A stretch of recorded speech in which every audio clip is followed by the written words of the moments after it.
हार के पीछे खास करके हमारे 3 विधानसभा सिकंदरपुर, बांसडीह और बेलथरा रोड और वहाँ का जिलाध्यक्ष संजय यादव शुरू से मेरे खिलाफ कार्यकर्ताओं को भड़काने में लगा हुआ था और सभी मंडल अध्यक्षों को बराबर निर्देशित करता था कि भारतीय जनता पार्टी को वोट नहीं करना है, रविंद्र कुशवाहा को चुनाव हराना है।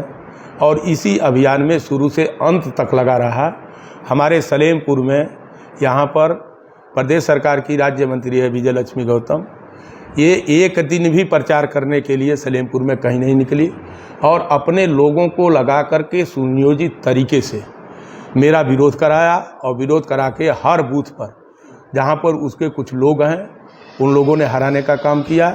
तो हम समझते हैं कि 3500 मात्र 3500 से जो मेरी हार हुई है, इसके पीछे बलिया के जिलाध्यक्ष संजय यादव और सलेमपुर की विजय लक्ष्मी गौतम जो राज्य मंत्री है, इनका हाथ है। और जिलाध्यक्ष की पूरी टीम जिलाध्यक्ष की लगी थी कि हराने के लिए।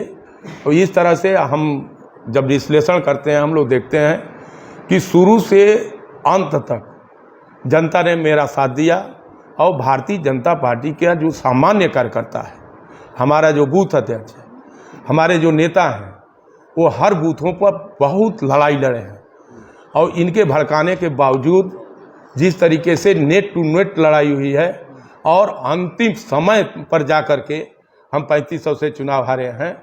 तो जिस तरह से जनता ने मेरा साथ दिया, कार्यकर्ताओं ने साथ दिया, हम उनका आभार व्यक्त करते हैं। ये भीतरघात तो मैं तो सीधा सीधा मैं बोल रहा हूँ ना कि अब भीतरघात नहीं कर रही है, ये भीतरघात नहीं था, ये सीधे मुझको हराने का षड्यंत्र था संजय यादव और विजय लक्ष्मी गौतम का।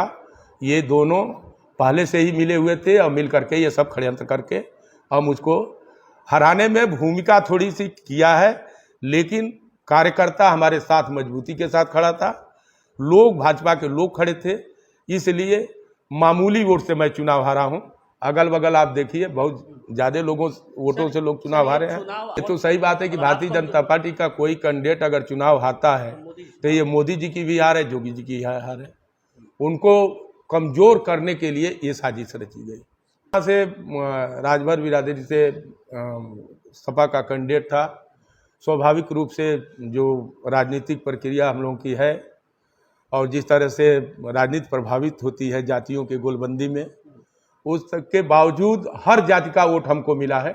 वो चाहे राजभर समाज हो, चाहे ठाकुर समाज हो, ब्राह्मण समाज हो, हर समाज के लोगों ने वोट दिया है। और परिणाम ये साबित करता है जब अरविंद राजभर भी 1,70,000 से समथिंग सही हो, पता नहीं आंकड़ा हमको नहीं है, 1,70,000 से अगर चुनाव हार रहे हैं तो कहीं ना कहीं इसमें कमी है। जो पकड़ ओम प्रकाश जी की और उनकी पार्टी की थी, जो बेस वोट है उनका, उस पर असर पड़ा है। और दूसरी चीज़ है कि उत्तर प्रदेश हो या चाहे देश हो, इस बार का चुनाव में कोई बहुत बड़ा मुद्दा जनता के बीच नहीं था जिस पर क्रिया प्रतिक्रिया होती। ये सामान्य सा चुनाव, एक तरह से हम कह सकते हैं मुद्दा विहीन चुनाव हो गया था, जिसके कारण तो क्यों नहीं मुद्दा बना पाया पार्टी का संगठन पूरी तरह से यहाँ की परिस्थितियों से अवगत है। आपने कराया है? नहीं, हमने नहीं करा है, खुद वो लोग चुनाव के पीरियड में यहाँ रहे हैं, उन लोगों ने देखा है। फिर पार्टी ने जो टीम बनाई है वो आएगी, वो टीम जांच करेगी कहाँ से गलती हुई है, किस लोगों ने गलत किया है, और पार्टी को जो निर्णय लेना होगा लेगी। क्या मांग करेंगे ऐसे जिलाध्यक्ष को हटाने की? हम नहीं, हमारे तो चले तो एक क्षण भी वैसा आदमी जिलाध्यक्ष नहीं रहना चाहिए। मांग करेंगे कि हटाया जाए? नहीं, पार्टी को निर्णय लेना है, पार्टी निर्णय करेगी जो। ऐसे जिलाध्यक्ष को यहाँ नहीं रहना चाहिए, नहीं रहना चाहिए, एक क्षण भी इसको पद पर नहीं। पार्टी के लिए बहुत ही भीतरघाती नहीं, वो समाजवादी पार्टी का एजेंट है, एजेंट है, 5 साल विधायक रहा, केवल एक वर्ग विशेष का काम करता था।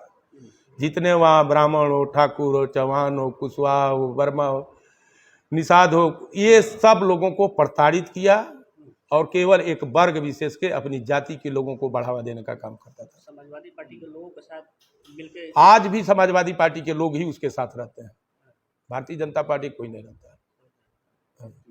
कोई भारतीय जनता पार्टी के कुछ नेता हैं जिनको पता नहीं क्या घुट्टी पिलाया है, वो अध्यक्ष उसको बना दिए। ऐसे आदमी को अध्यक्ष ही नहीं होना चाहिए।